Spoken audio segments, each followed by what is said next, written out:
तो गाइज एक बार फिर स्वागत है आपका हमारे YouTube चैनल मुस्तफा नसीरी पर। दोस्तों, अगर हम किसी को एक बंद कमरे में 10 मिनट के लिए बंद कर दें तो क्या होगा? उसकी हालात खराब हो जाएगी। तो हम कहें कि अगर किसी को 60 साल से बाहर ही नहीं निकाला हो तो उसका क्या हुआ होगा? तो चलिए देखते हैं फिर। दोस्तों, दुनिया में एक ऐसा बंदा भी है जिसने 1952 से लेकर आज तक अपने मुंह से सांस नहीं ली है। तो मतलब समझो, हम सांस अपनी मर्जी से और खुद से लेते हैं, लेकिन उसने अभी तक सांस खुद से नहीं ली है। चलिए दोस्तों, जानते हैं फिर उस शख्स के बारे में। उस शख्स का नाम है पॉल अलेक्जेंडर। आज के समय में टेक्नोलॉजी और मेडिकल साइंस इतनी एडवांस हो चुकी है कि अधिकतर बीमारियों का इलाज किसी भी हॉस्पिटल में मिल जाता है, लेकिन पिछले समय में ऐसा नहीं था। तो दोस्तों, घटना है सन 1952 अमेरिका की। उस समय ऐसे ही हालात थे जैसे इंडिया में आज कोरोना के हैं। मतलब फर्क सिर्फ इतना है, आज कोरोना है और उस समय था पोलियो। उस समय पोलियो ने अधिकतर देशों में अपनी महामारी फैला दी थी।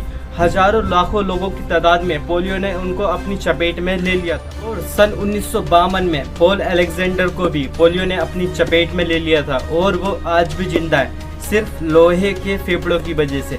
जी हाँ, लोहे के फेफड़ों की वजह से। दुनिया का आखिरी बंदा है जिसके पास अभी भी लोहे के फेफड़े हैं। जो इससे पहले थे वो सारे मर चुके हैं। तो पोलियो की वजह से पॉल अलेक्जेंडर का बचपन से ही डायफ्राम पैरालिसिस हो गया था, जिसकी वजह से वो सांस नहीं ले पा रहे थे। लोहे के फेफड़े ही उनकी आखिरी उम्मीद थी जिनके सहारे वो सांस ले रहा था। तब 1952 में पॉल अलेक्जेंडर में पोलियो के सिम्टम्स मिले तो उन्हें डॉक्टर ने मृत घोषित कर दिया था, यानी कि मरा हुआ घोषित कर दिया था, क्योंकि वो सांस नहीं ले पा रहा और उसकी सांस भी बंद हो गई थी। फिर उसे किसी दूसरे डॉक्टर को दिखाया गया तो उसने कुछ ट्रीटमेंट करके लोहे के फेफड़ों में रख दिया, जो कि 3 दिन बाद उसको होश भी आ गया था। 18 महीने हॉस्पिटल में रहने के बाद वो बच तो गया था, लेकिन उसकी जिंदगी पहले जैसी नहीं रही थी। वो बच्चों के साथ बाहर नहीं जा सकता था, खेल नहीं सकता था और खुद की सांसें भी नहीं ले सकता था, क्योंकि उसकी सांसें फेफड़ों के द्वारा चल रही। लेकिन उसने फिर भी हिम्मत नहीं हारी। उसने स्कूल पास किया